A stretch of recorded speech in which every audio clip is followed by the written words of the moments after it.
বিগত ২ বছর ধরে বাংলাদেশে ইলেক্ট্রোলাইট নামে কিছু ড্রিঙ্কস এসেছে।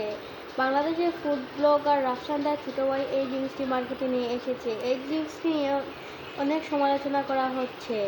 বাজারে বিক্রি হওয়া অনুমোদনহীন ৫ কোম্পানির ইলেকট্রোলাইট ড্রিঙ্কস। নাম তার ইলেকট্রোলাইটস ড্রিঙ্কস, কিন্তু কার অনুমোদন এটি দেশে বিক্রি হচ্ছে? বাংলাদেশের প্রায় সব মানুষই এনার্জি ড্রিঙ্কসের সাথে পরিচিত, কিন্তু ইলেকট্রোলাইট ড্রিঙ্কসের সাথে কেউই পরিচিত না। কেন ফ্যাক্টরিতে কীভাবে এনার্জি ড্রিঙ্কস আর ইলেকট্রোলাইট ড্রিঙ্কস কীভাবে তৈরি করা হয়? কেন এই ড্রিঙ্কস সব ড্রিঙ্কসের থেকে আলাদা? এর ভিতরে কি এমন জিনিস মেশানো হয়? 2021 সালে এই ড্রিঙ্কসটি মার্কেটে আসলেও এই ড্রিঙ্কসটি মাত্র 2 বছরের মাথায় অনেক ড্রিঙ্কস মার্কেটে এসেছে। এমনকি বাংলাদেশি ইউটিউবার রাফসানদার ছোট ভাই এই ড্রিঙ্কসটি নিয়ে এসেছে। এই ড্রিঙ্কসটির নাম হলো ব্লু ড্রিঙ্কস। ইলেকট্রোলাইট ড্রিঙ্কস বাংলাদেশে একেবারে নতুন এমন কিন্তু না। আমার কাছে মনে হয় যে স্যালাইন খাওয়াই ভালো শরীরের জন্য।